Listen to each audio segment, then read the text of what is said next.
Chemical চেঞ্জের আমরা তৃতীয় পার্ট নিয়ে আজকে আলোচনা করব। তো সেখানে আমাদের আজকের প্রাধান্য যেটা পাবো সেটা হচ্ছে নিয়ামক, বা আমরা একটা সমীকরণ নিয়ে কাজ করব। দেখতে পাচ্ছ আরহেনিয়াস সমীকরণ, এটাকে এই সূত্রটাকে বা সমীকরণটাকে আমরা ডেভেলপ করব এবং একটা বা দুইটা গাণিতিক সমস্যা আমরা দেখতে পারি এবং হয়তো বই থেকে দুই একটা গুরুত্বপূর্ণ পাঠও দেখাতে পারি। তো আমরা কথা না বলে চলে যাই, আমাদের নিয়ামক জিনিসটা আসলে কি বলতেছে। ফ্যাক্টর বা নিয়ামক হচ্ছে বায়োলজিতে সবচেয়ে কমন একটা শব্দ, এটা অবশ্য যে বিক্রিয়ার হার যেসব বিষয় দ্বারা প্রভাবিত বা ত্বরান্বিত হয় তাকে নিয়ামক বলে। মানে আমার যেসব বিষয়ের উপর বিক্রিয়ার হার কমে যায় বা বৃদ্ধি পায় এগুলোকে বলা হয় নিয়ামক বা ফ্যাক্টর। কি কি? যেমন চাপ, তাপ, ঘনমাত্রা, এগুলো।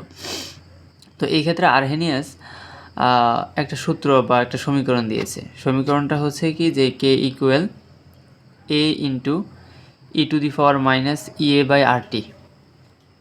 তাহলে এখানে প্রতিটার এই যে ডেরিভেশনটা আমি দিলাম, এই ডেরিভেশনের প্রতীকী পার্টকে আমাকে চিনতে হবে। যেমন এখানে আমার কে দ্বারা বোঝাচ্ছে হার ধ্রুবক বা বিক্রিয়ার হার ধ্রুবক, এ দ্বারা বোঝাচ্ছে আরহেনিয়াস ধ্রুবক, যেটাকে আমরা বলতে পারি যে আমাদের ফি ইন্টু জেড, মানে এ ইকুয়াল ফি ইন্টু জেডও বলা যায়। আবার এ দ্বারা বোঝায় সক্রিয়ণ শক্তি, বুঝতে পারতেছে সক্রিয়ণ শক্তি কাকে বলে, এটা গত ক্লাসে আলোচনা করা হয়েছে। আর হচ্ছে মোলার গ্যাস ধ্রুবক, এবং সেটা হচ্ছে যে 8.316 জুল পার কিলো পার মোল। এবং টি দ্বারা কী বোঝায়? টেম্পারেচার। তো এবং সেই টেম্পারেচার কিসে হতে হবে? কেলভিনে হতে হবে। তো এখানে এই সূত্রটা আমাদেরকে সমীকরণ তো দিয়ে দিল, তাহলে একে ডেভেলপ করতে হবে কেন?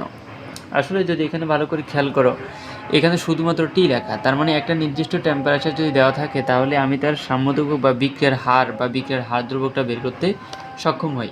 কিন্তু যদি আমাকে ভিন্ন দুটো তাপমাত্রা দেয়, যে একটা বিক্রিয়া 37 ডিগ্রি তাপমাত্রা শুরু হয়েছে, কমতে কমতে তাপমাত্রাটা বিক্রিয়া শেষ পর্যন্ত গিয়ে 20 ডিগ্রি হয়ে গেছে, তাহলে বিক্রিয়ার হার ধ্রুবক কত? তখন আমি কীভাবে বের করবো?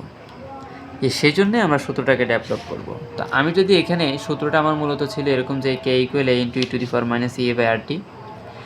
উভয় পাশে আমি যদি হচ্ছে লন দ্বারা যদি এটাকে গুণ করে দিই, তাহলে সেক্ষেত্রে লনকে আর গুণ থাকলে আমরা কি বুঝি যে প্লাস হয়ে যায়, তার মানে লন এ আর এটা প্লাস ই লন ই পাওয়া যা আছে তা। এখন এটা তো রাইট সাইডে, লেফট সাইডে কোনো প্যারাই নেই। রাইট সাইডের লন এ এটা পরে লিখছি হয়তো, গারবান্ত কিছু নেই। বাট এখানে আমাদের এটা মাইনাস হবে। কেন হবে? যে আমার যদি আমাদের পাওয়ার কিছু থাকে, লন ইর যে মানটা, আমি যদি পাওয়ার কিছু থাকে, আমরা ছোটোবেলা আমার ক্লাস 9-10 শিখেছি যে পাওয়ার যেটা থাকে সেটাকে আমরা আগে লিখতে পারি। মানে পাওয়ারের এই অংশটাকে আমরা চাইলে আগে লিখব, তারপরে লন ই লিখব। এখন লন ইর মান কত? 1। তাহলে 1 তো আর লিখতে হচ্ছে না, মানে আমি এখানে লন ইটা লিখি নেই। এখানে হচ্ছে যে আমার পাওয়ারের অংশটা আগে বসছে, তারপরে লন ইন্টু লন ই, লন ইর মান কত? 1। তো এটা তো আর দিতে হয় না।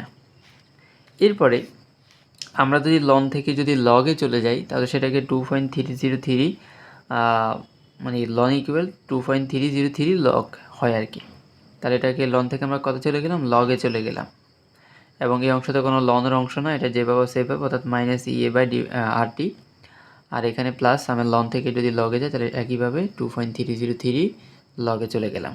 এখন সমীকরণটাকে আমরা যদি হচ্ছে, যেহেতু এখানে 2.303, এটাকে যদি আমি যদি ভাগ করে দিই, তাহলে এখানে ভাগ করলে তো এটা কাটা থাকতেছে লগকে, এখানে ভাগ করলে হবে ইএ বাই 2.303 আর এখানে ভাগ করলে তো এটা কাটা যাবে, ঠিক আছে?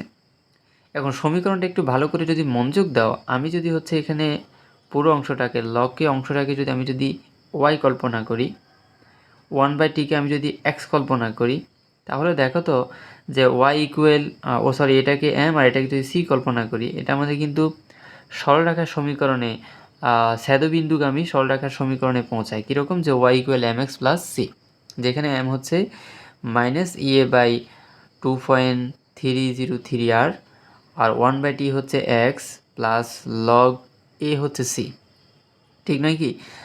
এখানে অবশ্যই লিখে দিয়েছি লন এর মান 1। তো এখানে এরপরে তাহলে এটা হচ্ছে আমার মানে এই সমীকরণ থেকে আমরা এরকম একটা সমীকরণ উপনীত হলাম। এখন এখানে 1/t এর সাথে আমাদের হচ্ছে যে log k এর মান বৃদ্ধি পাওয়া হ্রাস পাওয়ার একটা সম্পর্ক আছে। কীরকম, যে যখন আমি 1/t কে বৃদ্ধি করব, পুরো 1/t কে, নট t, আমি 1/t বৃদ্ধি করা মানে t এর মান হ্রাস করা, একই কথা। 1/t বৃদ্ধি করা যখন হবে তখন log k এর মানটা হ্রাস পাবে, আর t এর মান যখন হ্রাস করা হবে তখন log k হ্রাস পাবে। আসলে t এর মান কমানো বা হ্রাস করা আর 1/t এর মান বৃদ্ধি করা একই কথা, এই দুইটা কথা সেম। t এর মান হ্রাস করা মানেই তো 1/t এর মান বৃদ্ধি করা, ঠিক না? এবং সেই ক্ষেত্রে আমার log k এর মানটা হ্রাস পাবে।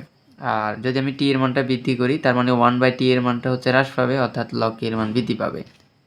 তো এখানে আসলে আমি যদি এই অংশে যদি log k কে রাখি y অ্যাক্সিসে, এবং যদি x অ্যাক্সিসে আমি যদি হচ্ছে যে 1/t কে রাখি, তাহলে সেই ক্ষেত্রে আমার এরকম একটা অংশ আসে, এবং সেই ক্ষেত্রে ডালটা হওয়ার কথা হচ্ছে আমাদের log k বাই 1/t, এবং সেই অংশটাকে আমরা বলতেছি -EA/RT। অর্থাৎ আমার এই যে উপরে যে আমরা এতক্ষণ যাবৎ এর উপর যে পাওয়ারটা আমরা কল্পনা করতেছি, এই যে অংশটা, এটা প্রকৃতপক্ষে আমি যখন x অ্যাক্সিস এবং y অ্যাক্সিসে যখন এই দুটো অংশকে যখন কল্পনা করব, তাদের ডালটাই হচ্ছে আসলে প্রকৃতপক্ষে -EA/RT।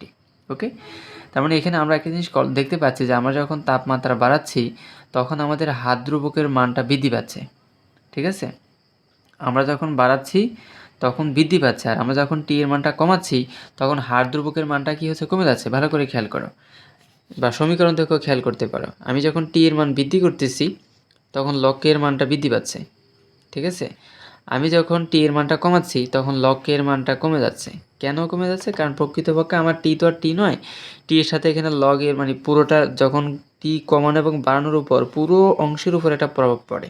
তো সহজে মনে রাখতে চেষ্টা করো যে t যখন আমার কমতেছে তখন আমার log k অর্থাৎ আমার হার ধ্রুবকও কমতেছে, যখন আমি t বা তাপমাত্রা বাড়াচ্ছি তখন হার ধ্রুবকও বাড়তেছে। তার মানে একটা সমানুপাতিক সম্পর্ক আসলে বিরাজ করে। এখন এটা তো গেলে আমি এখন এই পর্যন্ত কিন্তু একটা সিঙ্গেল তাপমাত্রায় কিন্তু এটাকে ডেরিভেশন করলাম। তো যখন আমার T1 এবং T2 তাপমাত্রা যখন আমি কাজ করব, তখন আমি T1 এর জন্য ধরে নিই আমার হার ধ্রুবক হবে K1, এবং T2 তাপমাত্রার জন্য আমার হার ধ্রুবক হবে K2। তার মানে আমার যখন আমি T1 এর জন্য কাজ করতেছি তখন আমার সমীকরণ এটাই থাকবে, জাস্ট এখানে আমি K1, এখানে আমি T1 এটাই বসাবো। দেখো এই জিনিসটাই বসানো হয়েছে, মানে ওই সমীকরণটার মধ্যেই K1, আর দেখো জাস্ট T এর মধ্যে আমি T1 লিখলাম, তাই তো? এবং যখন আমি T2 তাপমাত্রার ক্ষেত্রে আমি হার ধ্রুবক বের করতেছি তখন আমি ধরতেছি log K2, আর এখানে দেখো T এর জায়গায় T2, কিন্তু বাকি সবই কিন্তু সেম জিনিসই। এখন আমি যদি 2 নম্বর সমীকরণকে যদি 1 নম্বর সমীকরণ যদি বিয়োগ করি, তাহলে সেই ক্ষেত্রে আমার log K2 minus log K1, আর এই ক্ষেত্রে মানে দ্বিতীয় সমীকরণের অংশ বিয়োগ প্রথম সমীকরণের অংশ আমি লিখলাম মাইনাস করে। লেখার পরে যেহেতু এখানে মাইনাস, আমি যদি log কমন নিই তাহলে log K এবং K2 এবং K1 কী হয়ে যাবে, ভাগ হয়ে যাবে, কারণ মাইনাস থাকলে এটা ভাগ আকারে বসে। এরপরে আমার এখানে EA/2.300 RT, আর এটা দেখো এখানেও আছে এখানেও আছে। আমি যদি হচ্ছে প্লাসের অংশটাকে যদি কমন নিই তাহলে 1/T1 মাইনাস, এটা মাইনাসের অংশ, এই জন্য এটাকে পরে লিখছি যে -1/T2, এবং লগ এ কিন্তু প্লাসে মাইনাসে ক্যান্সেল হয়ে গেছে, ঠিক আছে? তাহলে আলটিমেটলি আমার দাঁড়াচ্ছে কি, যে log K2/K1 ইকুয়াল আমি লিখতে পারি A/2.3030R into T2 minus T1 divide by T1 into T2, এরকমই। তাহলে দেখো, যদি আমাকে দুইটা তাপমাত্রা যখন আমাকে দিয়ে দিবে তখন যদি আমাকে বিক্রিয়ার হার ধ্রুবক বের করতে বলে, বিক্রিয়ার হার ধ্রুবক বের করতে বলছে মানে log K2/K1 তোমাকে বের করতে বলছে। তার মানে তখন তোমাকে আসলে কি জানতে হবে? তখন তোমাকে প্রকৃতপক্ষে T1 মাইনাস মানে অর্থাৎ T1 এবং T2 জানতে হবে, কারণ এখানে E এবং হচ্ছে R এর মান কিন্তু ধ্রুব একটা সংখ্যা, ঠিক আছে? যেমন তোমার E দ্বারা কিন্তু সক্রিয়ণ শক্তি বোঝায়, এটা হচ্ছে যে তোমার দিয়ে দিবে, না দিলে এটাকে 55 কিলো জুল পার মোল, অর্থাৎ 55 কিলো মানে হচ্ছে যে 55,000 জুল পার মোলও কল্পনা করতে পারো, বা এটা দিয়ে দিবে, এটা ম্যাক্সিমাম সময় দিয়ে দেয়। কিন্তু আমার এখানে চলক হিসাবে K1 এবং K2 বসতেছে কিন্তু।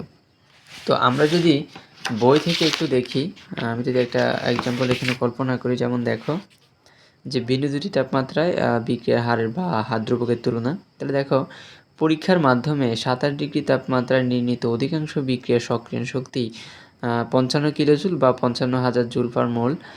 মনে করি 27 ডিগ্রি ও 37 ডিগ্রি তাপমাত্রায় কোনো বিক্রিয়ার হার ধ্রুবক 27 ডিগ্রির ক্ষেত্রে K1 এবং 37 ডিগ্রির ক্ষেত্রে K2 ধরা হয়েছে।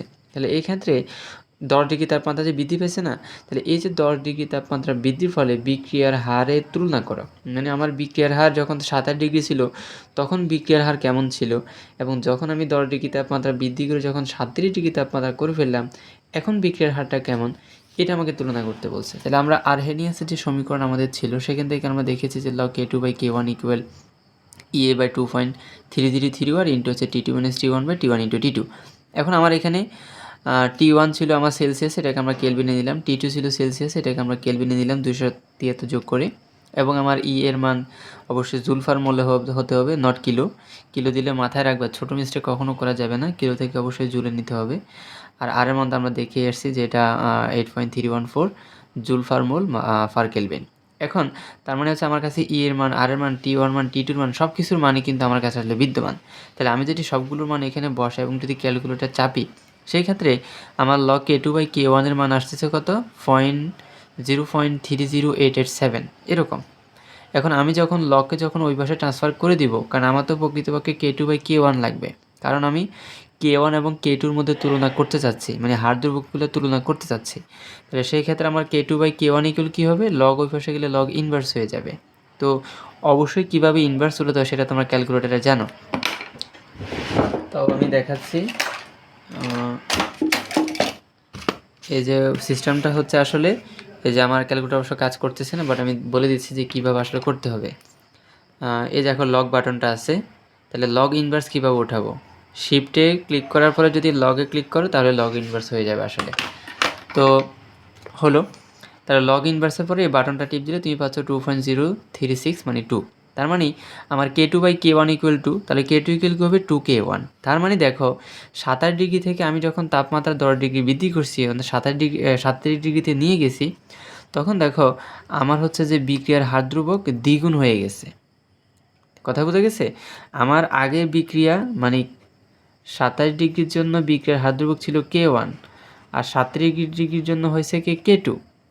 এখন দেখো আমার ইকুয়েশনটা দাঁড়াইছে K2 ইকুয়াল হচ্ছে 2K1। তার মানে আমার যদি আগের বিক্রিয়ার হার ধ্রুবক অর্থাৎ K1-এর সাথে আমি যদি 2 গুণ দিই তাহলে আমি K2 পাই। অর্থাৎ আমার হার ধ্রুবক আগের তুলনায় কত গুণ বৃদ্ধি পেয়েছে, দ্বিগুণ বৃদ্ধি পেয়েছে। তার মানে 10 ডিগ্রি তাপমাত্রা বৃদ্ধি করলে আমার বিক্রিয়ার হার ধ্রুবক আমার হচ্ছে যে দ্বিগুণ বৃদ্ধি পায়। ওকে, তো এখানে আরও কিছু উদাহরণ রয়েছে, এগুলো অবশ্যই একটু দেখবা। আরহেনিয়াসের কিছু লেখচিত্রের উপর কথা বলছে। আমি যে জায়গাটা নিয়ে কথা বলবো সেটা হচ্ছে এখানে না, আমাকে একটু কনফার্ম করবা যে বিক্রিয়ার ক্রমের যে ইয়েটা, এখানে যদি প্রবলেম হয় আমি এটা আলোচনা করব, না হলে প্রবলেম না হলে অবশ্যই আলোচনা করার দরকার নেই। আর এখানে বিক্রিয়ার হার এবং বিক্রিয়ার হার ধ্রুবক এটার পার্থক্য অবশ্যই ভালো করে বুঝতে হবে। আর বিক্রিয়ার হার ধ্রুবকের হচ্ছে ক্রমের উপর নির্ভরশীল এটার এককটা, বাট বিক্রিয়ার হারের একক হচ্ছে মোল পার লিটার পার সেকেন্ড, সেটাকে আমরা মোলার পার সেকেন্ডও বলতে পারি। আর গ্যাসীয় যে বিক্রিয়াগুলো হবে, মানে যখন আমাদের গ্যাস হবে তখন সেই ক্ষেত্রে আমাদের বিক্রিয়ার হারের একক হচ্ছে অ্যাটম স্কয়ার পার সেকেন্ড, ঠিক আছে, বা এটাকে মোল পার ডেসিমিটার পার কিউব বা পার সেকেন্ড বলা যায়। তো এখানে দেখতে পারতেছো যে আমাদের আসলে কি কি পার্থক্য রয়েছে, পার্থক্যগুলো ভালো করে শিখতে হবে। এখানে একটা এমসিকিউ দেখতে পাচ্ছ, অবশ্যই বইয়ের এমসিকিউগুলো মানে পেজে পেজে আলোচনা করার পাকে পাকে তারা কিছু আসলে এমসিকিউ নিয়ে কথা বলে, সেই এমসিকিউগুলো একটু গুরুত্ব সহকারে দেখতে হবে। এবং আমরা গত ক্লাসগুলোতে কিছু আলোচনা করেছি, আমি বারবারই বলি যে পার্ট যখন আলোচনা করতেছি আমি কিন্তু হেডলাইন দিয়ে দিচ্ছি, হেডলাইনটা কী সেই অনুপাতে সেই জায়গাটুকু বই থেকে পড়ে ফেলবা এবং অবশ্যই বইটা দাগাবা। যেমন এখানে আমার উভমুখী বিক্রিয়া প্রশ্ন হয় যে নিচের কোনটি উভমুখী বিক্রিয়া, প্রশ্ন হয়, ঠিক আছে, সরাসরি। তো আমি যদি বিক্রিয়াগুলো যদি ভালো করে মনে রাখতে পারি, আমি দেখা মাত্রই আমি কিন্তু অপশনে দাগিয়ে ফেলতে পারবো। এরপরে উভমুখী বিক্রিয়ার কিছু বৈশিষ্ট্য আসলে রয়েছে, যে উভমুখী বিক্রিয়াগুলো উভয় দিক থেকে শুরু করা যায়, যে এমন নয় যে ব্যাপারটা আমি বিক্রিয়ক থেকে উৎপাদে যাব, এমন না, আমি উৎপাদ থেকেও শুরু করতে পারি, কারণ যেহেতু উভমুখী সেজন্য। এবং এটা কখনোই শেষ হয় না, চলতেই থাকে। তোমার যদি বিক্রিয়ক থেকে উৎপাদন হয়, আবার দেখা গেছে একটা সময় উৎপাদ থেকে বিক্রিয়ক উৎপন্ন হওয়া শুরু করছে, মানে এটা কখনোই শেষ হয় না। এরপরে কীভাবে লিখতে হয়, উভমুখী সাম্যাবস্থা আসার প্রবণতা থাকে, হ্যান ত্যান কথাগুলো এখানে আসলে বলেছে, ঠিক আছে। এবং হচ্ছে যে একমুখী ও উভমুখী বিক্রিয়ার পারস্পরিক রূপান্তর, আমরা কিভাবে একমুখী বিক্রিয়াকে উভমুখী বিক্রিয়া রূপান্তর করতে পারি, বা উভমুখী বিক্রিয়াকে কিভাবে হচ্ছে যে একমুখী করতে পারি, এটাই পরীক্ষায় বেশি আসে। ঠিক আছে, যে আমরা উভমুখী বিক্রিয়াকে কীভাবে একমুখী বিক্রিয়াতে ট্রান্সফার করতে পারি। তো এটা অনেক সময় পরীক্ষার এমসিকিউতে আসে, ঠিক আছে, যে পদ্ধতি কোনটা। যেমন আমি যদি উভমুখী একটা বিক্রিয়াকে যদি একটা বদ্ধ পাত্রে যদি এটাকে করাই, যে বদ্ধ পাত্রে উভমুখী বিক্রিয়াকে যদি খোলা পাত্রে করি, কারণ বদ্ধ পাত্রে তুমি যখন করবা তখন এ থেকে বি হবে, বি থেকে আবার এ হওয়ার চান্সও থাকে, মানে বিক্রিয়ক থেকে উৎপত্তি থেকে আবার বিক্রিয়কে তৈরি হওয়ার প্রবণতা থাকবে। কিন্তু আমি যখন খোলা পাত্রে করব তখন এ থেকে বি উৎপন্ন হলে এটা আলাদাই হয়ে গেছে, এটা কখনোই আর বি থেকে এ হওয়ার পসিবিলিটি নাই। তার মানে বদ্ধ পাত্র না করে আমরা যদি খোলা পাত্রে একটা উভমুখী বিক্রিয়াকে যদি সংগঠিত করাই, তাহলে সেই ক্ষেত্রে আমার বিক্রিয়াটা উভমুখী হওয়ার পরিবর্তে একমুখী হয়ে যাবে। এরপরে বিক্রিয়াজাত অধক্ষেপণ হচ্ছে যে আলাদা করা, মানে আমার যে উৎপন্ন হয়েছে এটাকে তুমি বিক্রিয়া স্থল থেকে যদি আলাদা করে ফেলি, তাহলে সেটা কোনোভাবেই আর উৎপাদ থেকে বিক্রিয়কে মানে আগের অবস্থায় ফেরার কোনো সম্ভাবনা তার মধ্যে আর নাই। তার মানে উৎপন্ন হওয়ার সাথে সাথে আমি এটাকে সরাই ফেলতেছি, তার মানে বিক্রিয়াটা শুধুমাত্রই একমুখী হচ্ছে। ঠিক আছে, তাহলে একটা উভমুখী বিক্রিয়াকে আমরা কি করতে পারি, একমুখী করে ফেলতে পারি। এখানে বিক্রিয়া সহ এক্সাম্পলগুলো দিয়ে দিছে, খুবই ভালো লাগার জিনিস একটা। এরপরে বলছে যে রাসায়নিকভাবে উৎপাদককে বিক্রিয়াস্থল থেকে আলাদা করা, এটা বলে ফেলছে। আর এটা হচ্ছে যে অধক্ষেপ আলাদা করা। অধক্ষেপ মানে হচ্ছে অনেক সময় বিক্রিয়াটা আবার পূর্বাবস্থায় ফিরে যায় অধক্ষেপের কারণে। অধক্ষেপ মানে হচ্ছে নিচে যেটা স্তর হিসেবে জমছে, তাহলে নিচে যেটা জমা হয়েছে অধক্ষেপ বা ক্যালাসন, আমি যদি এটাকে যদি সরিয়ে ফেলি তাহলে সেটা কিন্তু আসলে আর পূর্বের অবস্থায় ব্যাক করার কোনো আসলে পসিবিলিটি আসলে নাই। তো এটা হচ্ছে যে আমরা উভমুখী বিক্রিয়াকে কীভাবে কী কৌশলে আমরা একমুখী বিক্রিয়া পরিণত করতে পারি। এরপরে বিক্রিয়ার হার দেখতে পাচ্ছি, সেটা নিয়ে আলোচনা করেছি বিশালভাবে। এটা আলোচনা করা হয়েছে। বিক্রিয়ার ক্রম, যেটা আমি বারবারই বলতেছি, এটা অবশ্যই প্রবলেম হলে আমি আলোচনা করব, এটা গুরুত্বপূর্ণ একটা জিনিস। এরপরে বিক্রিয়ার হারের উপর নিয়ামকের এই জায়গাটা একটু কথা বলি, যে বিক্রিয়ার উপর প্রভাব বিস্তারকারী নিয়ামকসমূহ কী কী। আমি প্রথমে এটা লিখে দিয়েছি মেবি, যে চাপ, তাপমাত্রা, ঘনমাত্রা, এগুলো। তো তাপ কিভাবে একটা বিক্রিয়ার হারের উপর প্রভাব বিস্তার করে এটা একটু দেখবা। যে বলছে যখন সাধারণত আমরা তাপমাত্রা বৃদ্ধি করি বিক্রিয়ার হারটা ম্যাক্সিমাম সময় কী পায়, বৃদ্ধি পায়। তবে এটা আসলে যখন হায়ার স্টাডি করবা তখন আসলে এটার আরও বিস্তৃত রূপ জানবা।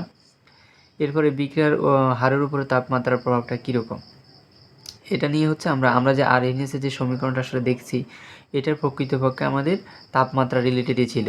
একটা নির্দিষ্ট তাপমাত্রা দেওয়া থাকলে আমাদের হাত ধ্রুবক কীভাবে বের করে, যখন তাপমাত্রা ভ্যারি করে এক তাপমাত্রা থেকে যখন অন্য তাপমাত্রায় পৌঁছায় তখন আমাদের হাত ধ্রুবকটা কীরকম চেঞ্জ হয়, সেটা আমরা দুইটাই দেখেছি আমরা। ঠিক আছে, তো এই তাপমাত্রা বৃদ্ধির সাথে বিক্রিয়ক অণু বা আয়নের হচ্ছে গতিবেগ বৃদ্ধি পায়, অণুসমূহের মধ্যে সংঘর্ষের হার বৃদ্ধি পায়, সক্রিয়ণ শক্তি বেশি অর্জন করে, হ্যান কথাগুলোই বলছে। তো আশা করি এই পার্টগুলো একটু ভালো করে পড়বা, বইটা একটু দেখবা। বই দেখার কোনো বিকল্প নেই, বই দেখতেই হবে। ঠিক আছে, এবং এই যে আমি যে প্রশ্নটা যে গাণিতিক ডেরিভেশনটা আজকে দেখালাম, এটার উপর দেখো অনেকগুলো ম্যাথ এখানে আছে, হয়তো আমি এখানে কয়েকটা করতেও দিতে পারি। ঠিক আছে, তো তার আগে উদাহরণগুলো একটু ভেরিফাই করতে হবে, হয়তো নেক্সট ক্লাসে আমি উদাহরণের উপরও নিতে পারি। বিক্রিয়ার ক্রম এবং বিক্রিয়ার ক্রমটা বুঝছো কিনা আমাকে জানাবা, তাহলে ওটা সহ অ্যাড করে আমি উদাহরণগুলো নিয়ে কাজ করব, এবং হচ্ছে যে এখান থেকে একটা গাণিতিক সমাধান হয়তো করে দিব বা দেখাবো, অবশ্যই প্রবলেমগুলো দেব। তো আজকে এই পর্যন্তই, নোটগুলো করতে থাকো।